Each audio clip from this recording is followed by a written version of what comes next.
नमस्कार, एवन उत्तराखंड में आप सभी का स्वागत है। मैं हूं आपके साथ स्फूर्ति सिंह। खबरों की शुरुआत से पहले एक नजर हेडलाइंस पर। हल्द्वानी में अवैध मदरसा गिराने पर हिंसा के बाद सीएम सख्त, दंगाइयों को देखते ही गोली मारने के आदेश। अब तक 6 की मौत, 100 से ज्यादा घायल।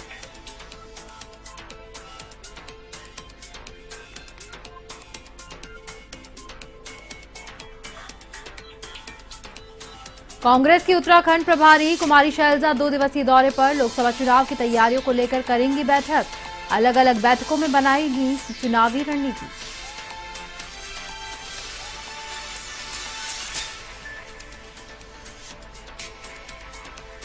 पर्यटन विभाग और आईआरसीटीसी के बीच एमओयू। अप्रैल में कोलकाता से मानस खंड के लिए चलेगी ट्रेन। सतपाल महाराज ने कहा, राज्य के पर्यटन को मिलेगी नई दिशा।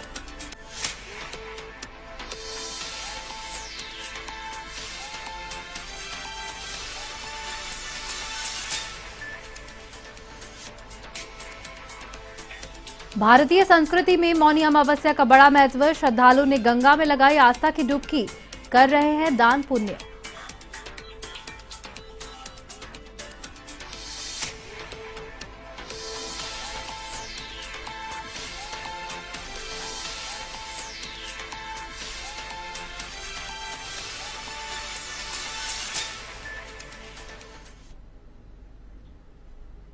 और अब खबरें विस्तार से।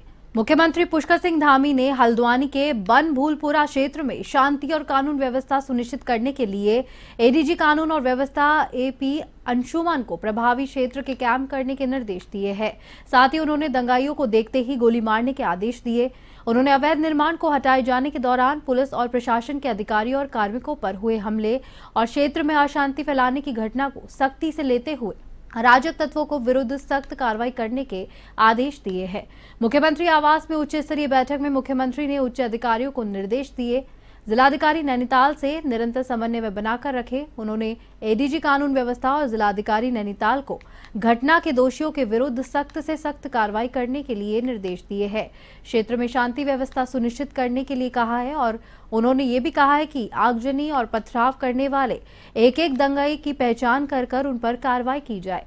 मुख्यमंत्री ने स्पष्ट निर्देश दिए हैं कि प्रदेश में कानून व्यवस्था के साथ खिलवाड़ करने वालों पर सख्त से सख्त कार्रवाई की जाए। इस अवसर पर विशेष प्रमुख सचिव एडीजी अमित सिन्हा, सचिव आर मीनाक्षी सुंदरम, शैलेश बगोली, विनय शंकर पांडे, अपर सचिव उपस्थित रहे।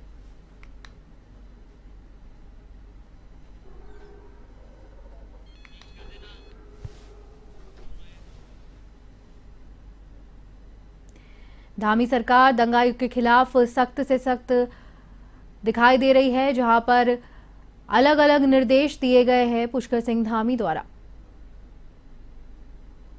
अब तक 6 की मौत हो चुकी है, आपको बता दें, और 100 से ज्यादा लोग इसमें घायल हुए हैं। बनभूलपुरा मामले पे सख्त दिखाई दे रही है धामी सरकार। इसी को देखते हुए मुख्यमंत्री पुष्कर सिंह धामी ने सख्त कार्रवाई करने के निर्देश भी दिए हैं। लगातार बैठकों का सिलसिला जारी है, जहां पर सख्त कानून व्यवस्था बनाने और कई निर्देश दिए गए ताकि दंगाइयों के खिलाफ कड़ी से कड़ी कार्रवाई हो सके। जो भी उपद्रवी है, कानून व्यवस्था में बाधा डाल रहे हैं, उन पर भी सख्त कार्रवाई के निर्देश दिए गए हैं।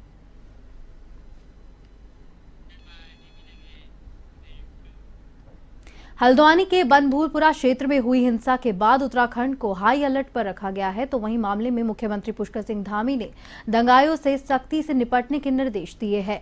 हालांकि हरिद्वार में भी पुलिस प्रशासन पूरा सतर्क नजर आ रहा है। इधर जुम्मे की नमाज को देखते हुए विशेष समुदाय के बाहुल्य क्षेत्र में पुलिस की ओर से निगरानी भी रखी जा रही है। हरिद्वार के जिलाधिकारी और एसपी ने उत्तर प्रदेश से सटे उत्तराखंड के बॉर्डर सहित संवेदनशील क्षेत्रों का निरीक्षण किया। साथ ही अधिकारियों को विशेष दिशा निर्देश भी दिए गए। एसएसपी प्रमेंद्र सिंह डोभाल ने कहा कि पूरे उत्तराखंड सहित हरिद्वार को अलर्ट मोड पर रखा गया है।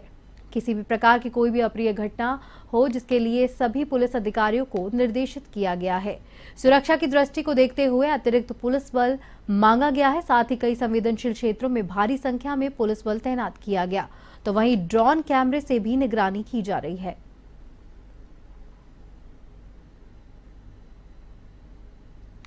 संपूर्ण प्रांत के साथ साथ हमारे हरिद्वार में भी समस्त पुलिस बल को अलर्ट मोड पर रखा गया है। किसी भी प्रकार की, क्योंकि आज जुमे का नमाज भी है, किसी प्रकार की कोई अप्रिय घटना ना होने पाए, इसको लेके हमारे सभी थाना प्रभारी, क्षेत्राधिकारी, एसपी सिटी, एसपी ग्रामीण और समस्त पुलिस बल एक्टिव मोड में है और लगातार हम लोग जो यहाँ की जो व्यवस्था है उसका हम लोग देख भी रहे हैं। कहीं पर भी किसी प्रकार का कोई ऐसा इनपुट नहीं है। शांति व्यवस्था से ये जुमे की नमाज हमारी संपन्न होनी चाहिए, इसको लेके हम सभी लोग प्रयास कर रहे हैं।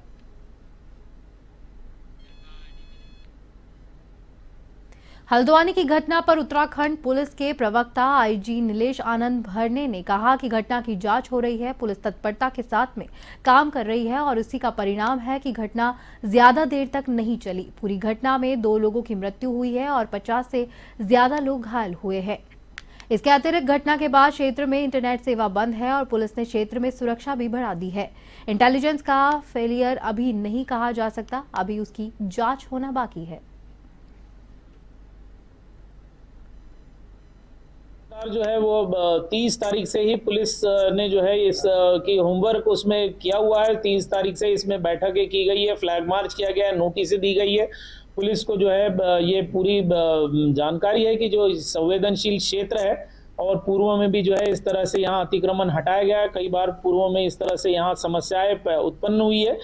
कल भी पुलिस पूरी तरह जो है इसमें अलर्ट थी, पीएसी मौके पे गई थी, लेकिन जो है कुछ उपद्रवी थे जिन्होंने मौके की तलाश में जो है फायदा उठाया है और जो माहौल को बिगाड़ने की कोशिश किया है।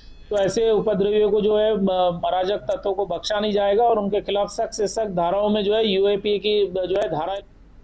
हल्द्वानी के बनभूलपुरा में समुदाय विशेष के लोगों ने किए गए उपद्रव की चारों तरफ निंदा हो रही है। भाजपा के साथ ही उत्तराखंड क्रांति दल ने इस घटना पर आक्रोश व्यक्त करते हुए कहा कि जिस प्रकार से इस घटना को अंजाम दिया गया वह सोची समझी साजिश का हिस्सा थी। उपद्रवियों के खिलाफ कड़ी से कड़ी कार्रवाई की दोनों दलों ने नेताओं ने इस चीज की मांग की है।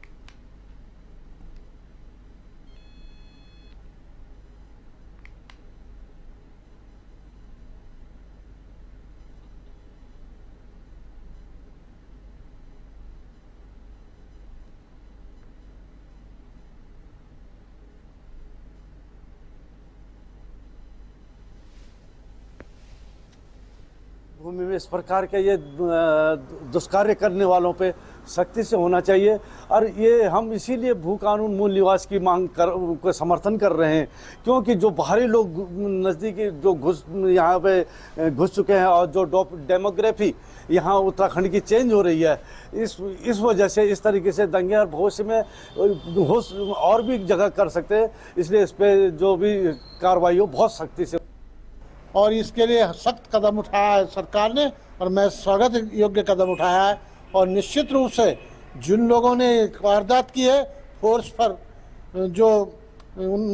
पथराव किया है, यहाँ तक कि गोलियां चलाई हैं और जो लोग मरे हैं उनके प्रति तो सहानुभूति और मैं विनम्र श्रद्धांजलि देता हूँ, लेकिन जो दोषी हैं वो किसी भी सूरत में बचने नहीं चाहिए और आगे ऐसा कठोर दंड हो कि जो आगे नजीर बने, कोई उंगली ऊपर सिर न उठा सके, ऐसा काम होना चाहिए। कांग्रेस की प्रदेश प्रभारी कुमारी शैलजा आगामी लोकसभा चुनाव की तैयारियों को लेकर पार्टी का होमवर्क देखने 10 और 11 फरवरी को उत्तराखंड दौरे पर पहुंचेंगी। प्रदेश कांग्रेस कमेटी के पदाधिकारी, विधायकों, पूर्व मंत्रियों, विधायकों, जिला अध्यक्षों के साथ साथ अलग अलग बैठक कर चुनावी रणनीति बनाएंगी। प्रदेश उपाध्यक्ष संगठन मथुरा दत्त जोशी ने बताया कि 10 फरवरी की प्रदेश प्रभारी कांग्रेस मुख्यालय में पार्टी के विधायकों, पूर्व मंत्री और विधायकों के साथ में 2022 के विधानसभा चुनाव के पार्टी प्रत्याशियों के साथ में बैठक करेंगे।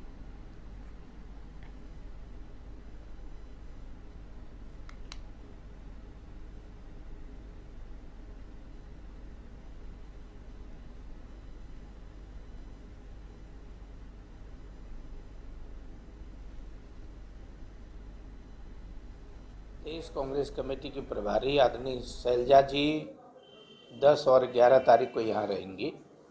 10 तारीख को माननीय विधायकगणों और पूर्व विधायक और पूर्व मंत्रीगणों के साथ बैठक है और 11 तारीख को जिला कांग्रेस कमेटी के अध्यक्षगण हैं, हमारे फ्रंटल के पदाधिकारी हैं, हमारे डिपार्टमेंट के लोग हैं और जिला अध्यक्षगणों के साथ भी बैठक होगी और ये चुनाव के संबंध में बैठकें हैं और किस तरीके से हम आने वाले समय में काम करेंगे, और जो हमारे लोकसभा के 5 कोऑर्डिनेटर हैं उनके साथ भी बैठक करेंगे। जो 5 हमारे लोकसभा के प्रत्याशी रहे 2019 में उनके साथ भी बैठक होगी, और पीसीसी और एआईसीसी के सदस्यगण हमारे जितने भी हैं उनके साथ भी पृथक पृथक बैठकें होंगी, अलग अलग बातचीत सबसे होगी। आगामी लोकसभा चुनाव को देखते हुए भाजपा गांव चलो अभियान आयोजित कर रही है, जिसमें मुख्यमंत्री पुष्कर सिंह धामी संग सभी कैबिनेट मंत्री, सांसद और विधायक गांव-गांव जाकर प्रत्येक बूथ पर 24 घंटे का प्रवास करेंगे। वहीं इस बात पर कांग्रेस पार्टी भाजपा पर हमला करते हुए नजर आ रही है। कांग्रेस प्रदेश उपाध्यक्ष मथुरा दत्त जोशी का कहना है कि भाजपा पहले ये बताए कि उनके विधायकों और सांसदों को गाँव गोद लिए गए थे या क्या वो चलने फिरने की स्थिति में है।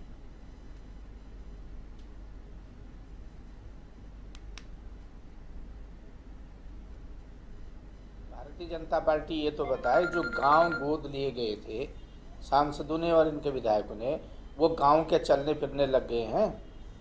ये जुमलेबाजी है, ये इस तरीके के शोसेबाजी करते रहते हैं। पहले भी इन्होंने कहा मंत्री दौरा करेंगे, मंत्री प्रवास करेंगे, सेक्रेटरी गांव में रहेगा, अधिकारी गांव में रहेगा, उसकी डिटेल तो दे दे पहले कौन कब कहाँ रहा। ये भी एक चुनावी जुमला है। एक आदमी जाएगा, रात जाएंगे, सुबह आ जाएंगे, और अधिकांश मैंने देखा जो मंत्रियों का कार्यक्रम है वो उनके अपने अपने गांव में प्रवास का कार्यक्रम है। बाकी कोई आम गांव में वो जाने की कोशिश जहमत नहीं उठा रहे। मुख्यमंत्री पुष्कर सिंह धामी के संभावित अल्मोड़ा दौरे को लेकर बीजेपी कार्यकर्ताओं ने बैठक की। बैठक में सीएम धामी के संभावित दौरे को सफल बनाने पर रणनीति बनाई गई। सीएम धामी का शनिवार को अल्मोड़ा में रोड शो होना है। इसके बाद सीएम धामी ने आजीविका महोत्सव 2024 में हिस्सा लेना है। हालांकि हल्द्वानी के बनभूलपुरा में हुए बवाल के बाद सीएम धामी ने अपने दौरे रद्द किए हैं।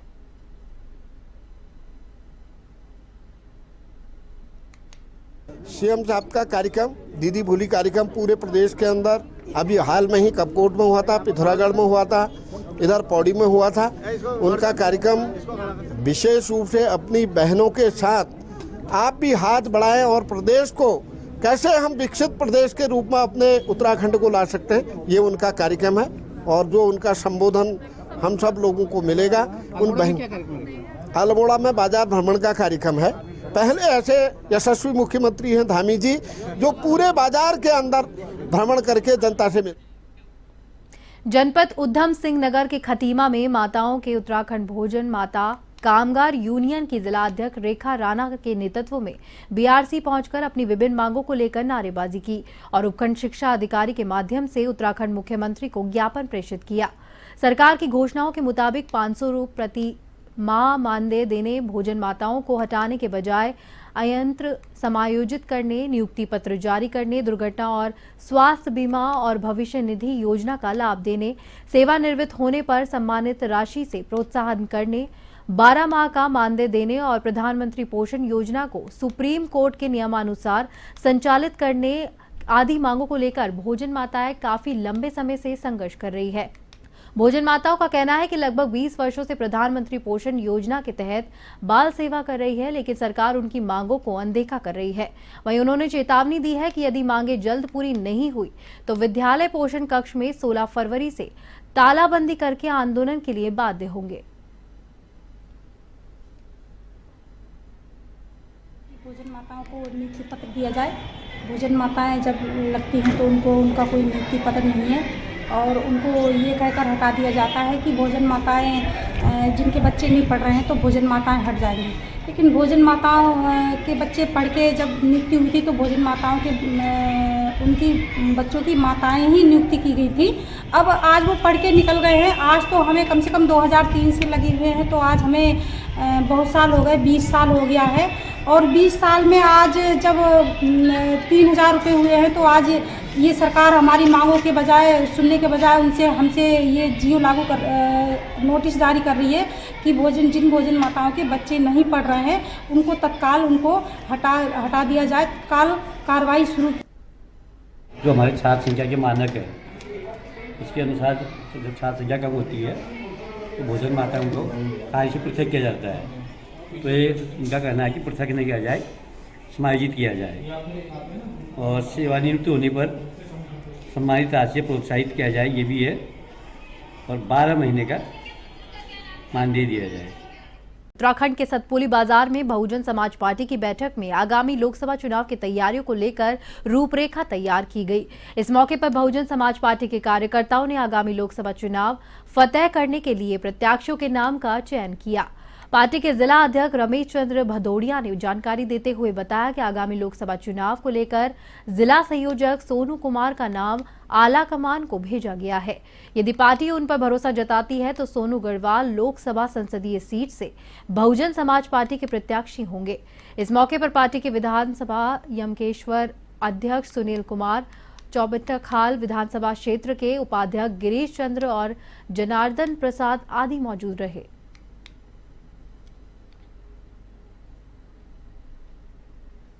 मुद्दा 2024 का संविधान बचाने का है, आरक्षण बचाने का है। दलित, शोषित, वंचित लोगों के साथ जो अन्याय हो रहा है, जो बेरोजगारी है, जो लोग भीख मांगने के कगार पर हैं, उन लोगों को न्याय दिलाने का काम हमारी पार्टी करेगी। और 2024 में जैसे कि बहन जी ने अपने जन्मदिन 15 जनवरी में ऐलान कर दिया है कि पार्टी जो है पूरे देश में अकेले अपने दम पर चुनाव लड़ेगी। तो हमारे उत्तराखंड में 5 सीट है। बहन जी ने अभी लखनऊ में एक बैठक बुलाई थी, प्रदेश अध्यक्षों से सूची मांगी है प्रत्याशियों की। नई पीढ़ी है, इस प्रकार से जो बेरोजगारी है, तुम कहीं से लेके लो, गढ़वाल हो, कहीं भी मतलब ये अपना जो हमारा कहीं भी काम धाम जो मतलब ऐसा पट रखेंगे, जो मतलब आप देख लो कि बेरोजगारी में मिलता नहीं है। तो हम चाहते हैं कि हमारा मेन मुद्दा ये है कि हमारे को रोजगार मिले और हमारे युवा पीढ़ी का भविष्य खराब ना हो। राज्य में पर्यटन को बढ़ावा देने के लिए उत्तराखंड पर्यटन विभाग और IRCTC के बीच में एक MOU साइन हुआ है, जहां पर पर्यटन और धर्मस्व मंत्री सतपाल महाराज ने प्रेस वार्ता करते हुए बताया कि मानसखंड स्थित विभिन्न मंदिरों के भ्रमण के लिए पहली ट्रेन अप्रैल 2024 में संचालित की जाएगी। ये ट्रेन कोलकाता से शुरू होकर मानसखंड के लिए चलेगी। सतपाल महाराज ने कहा कि भारत के सुदूर इलाके से सैलानियों को उत्तराखंड के दर्शनीय स्थलों तक पहुंचाने में ये काफी सराहनीय प्रयास है और इस ट्रेन के संचालन से राज्य के पर्यटन विकास को भी एक नई दिशा मिलेगी।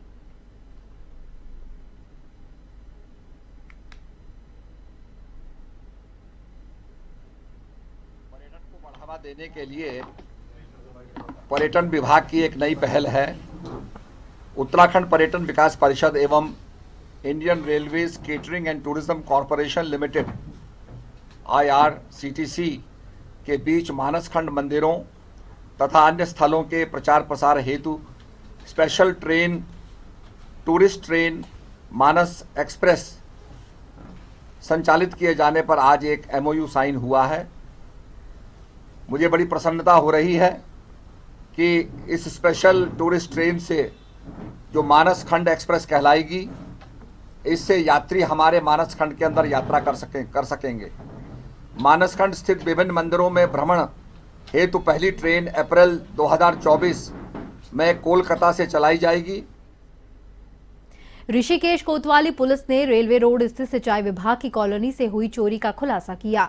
पुलिस ने चोरी के आरोपी में एक युवक को गिरफ्तार किया है, जहां पर इसके कब्जे से पुलिस ने चोरी हुई 2 LED और 2 पानी की टोटियां बरामद की हैं, जहां पर आरोप है कि पुलिस ने कोर्ट के आदेश पर जेल पहुंचा दिया है आरोपी को। और कोतवाली शंकर सिंह बिस्ट ने बताया है कि महिला सब इंस्पेक्टर सोनल पुरी ने आरोपी को न्यायालय में पेश किया, जहां कोर्ट के आदेश पर पुलिस ने आरोपी को जिला कारागार भेजा है।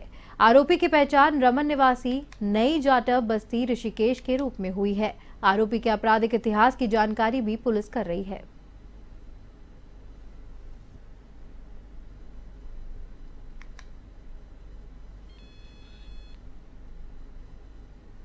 उधम सिंह नगर पुलिस ने टक्कर मारकर लूट करने वाले गिरोह का पर्दाफाश किया। सुदूरपुर पुलिस ने गिरोह के 2 सदस्यों को गिरफ्तार किया है। 150 से अधिक CCTV फुटेज देखने पर टीम को यह सफलता मिली है।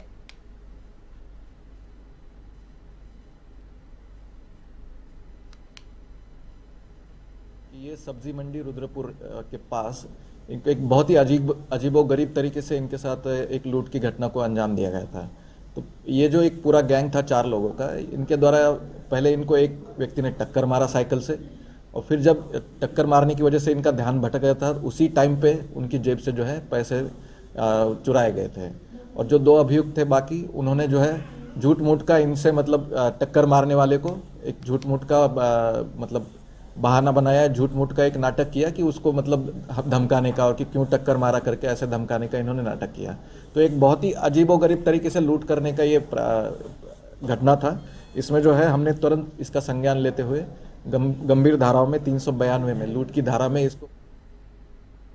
माघ मास की कृष्ण पक्ष की मौनी अमावस्या का बड़ा महत्व माना जाता है। आज के दिन पवित्र मां गंगा में स्नान करने से फल की प्राप्ति होती है। हरिद्वार की हर की पौड़ी पर सुबह ब्रह्म मुहूर्त से ही श्रद्धालु मां गंगा में आस्था की डुबकी लगाकर दान पुण्य कर रहे हैं। कहा जाता है कि इस दिन मां गंगा में स्नान करने के साथ ही दान पुण्य का विशेष महत्व माना जाता है। देश के कोने कोने से हर की पौड़ी पहुंचकर श्रद्धालु मां गंगा की आस्था की डुबकी लगा रहे हैं। इस दिन महिला अपने पति की लंबी आयु की कामना करती है। साल भर में एक ही मौनी अमावस्या पड़ती है और इसका तो बहुत ही महत्व होता है। जो अपने पितृ होते हैं उनकी आत्मा को शांति मिलती है, जो दादा परदादा होते हैं उनकी आत्मा के लिए शांति होती है, पिंडदान होता है, तर्पण होता है और गंगा जी की आरती होती है। आज तो मौनी अमावस्या पे लाखों करोड़ों की भीड़ हुई है और बहुत ही तेज स्नान चल रहा है। हम हर की पौड़ी ब्रह्मकुंड पे खड़े हुए हैं और आज का महत्व तो बहुत है जी। माघ मास की मौनी अमावस्या है, इसका अमावस्या से लाखों करोड़ों जन्मों के पाप नष्ट हो जाते हैं और घर परिवार में सुख शांति रहती है। जिसके नौकरी धंधे रुके हुए हैं सब काम सफल होते। बहुत मान्यता है, पुण्य बहुत करते हैं सब लोग, कथा वार्ता दान तीरथ जप तप जो भी करो सब सिद्ध हो जाता है। इलाहाबाद मतलब कहीं भी जहाँ भी गंगा जी हो, आप जहाँ भी हो आसपास वहाँ जाके आप नहा सकते हो। बहुत पुण्य का काम है, धर्म का काम है। किस किस तरह से स्नान किया जाता है, क्या विधि रहती है, इसमें क्या करते हैं? इसमें महिलाएं अगर पति के साथ है तो 5 बुड़की मारे, कोई अकेला है तो वो भी 5 बुड़की मारे, इसका नियम है गंगा जी में। और इसी के साथ A1 उत्तराखंड में फिलहाल के लिए इतना ही। मुझे दीजिए इजाजत। नमस्कार।